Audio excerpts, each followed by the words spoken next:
13 جون جمعہ کی صبح علال صبح آپریشن رائزنگ لائن کے نام سے ایک کارروائی کی گئی اسرائیل کی طرف سے ایران کے اوپر، جس میں 200 کے قریب انہوں نے ہائی ٹیک F-35 طیارے بھی جس میں شامل تھے،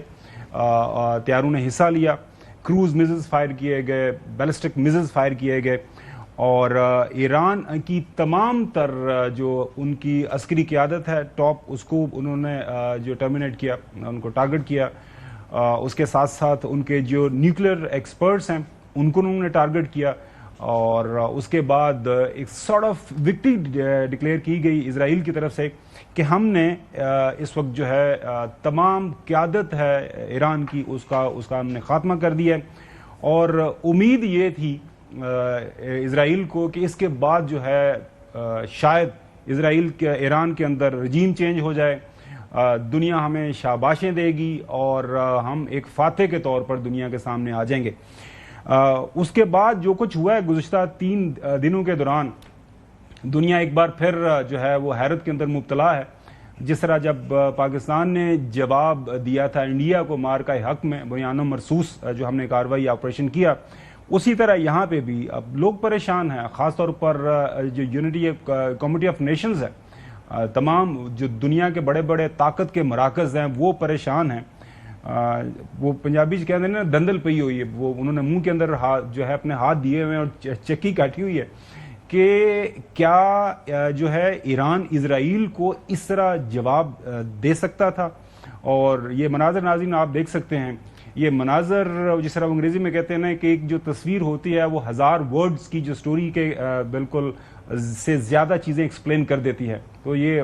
مناظر آپ دیکھ سکتے ہیں، تصاویر آپ دیکھ سکتے ہیں، یہ غزہ کی تصاویر نہیں ہے ناظرین، یہ اسرائیل کے جو ویل پروٹیکٹڈ تل ابیب کی ہے، ہائفا کی اور مختلف جو ان کے شہر ہیں ان کی تصاویر ہم آپ کو دکھا رہے ہیں، اور یہ جواب دیا ہے ایران نے۔ اس دن جو کارروائی ہوئی جمعے کے دن،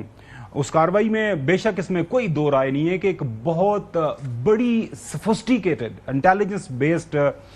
جسے کہتے ہیں کہ ایک کارروائی کی گئی، آپریشن کیا گیا۔ اور جب آپ انیشلی وہ خبریں دیکھتے ہیں، وہ فیگرز آپ کے سامنے آتے ہیں، تو یقینی طور پر یہ کسی بھی ملک کے لیے ایک پریشان کن مرحلہ ہوتا ہے کہ اگر خدا نخواستہ اس کی تمام تر عسکری قیادت جو ہے ایک ہی موقع کے اوپر ایک ہی آپریشن میں ود ان نو ٹائم اس کو ختم کر دیا جائے، اس کا خاتمہ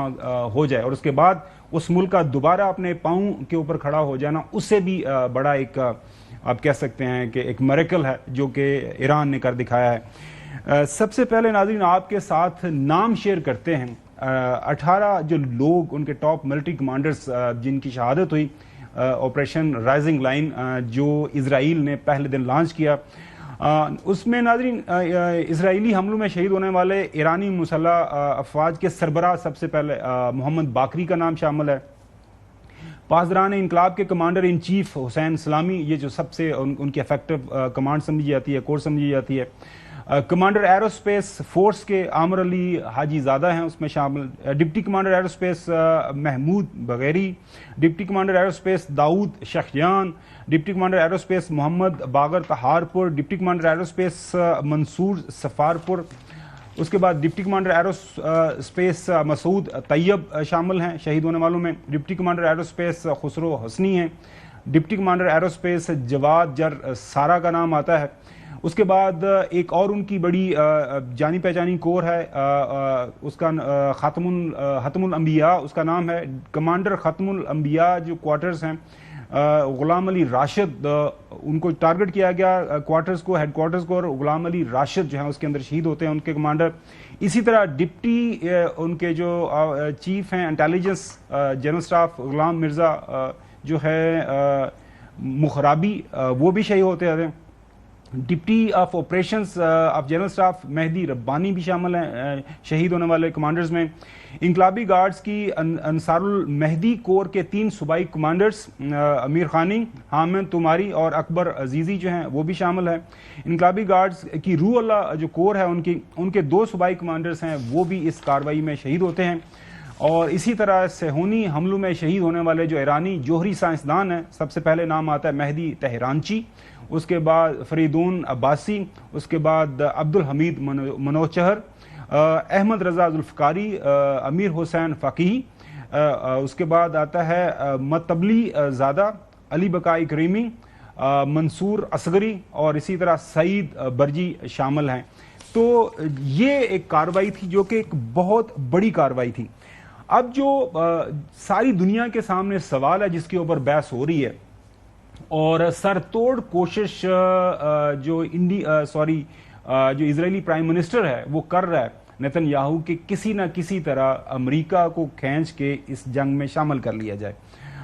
اس حوالے سے کیا اب امریکہ آئے گا یا نہیں آئے گا، سب سے اہم سوال جس کے اوپر ہم پروگرام کے پہلے حصے میں یہی بحث کریں گے۔ ہم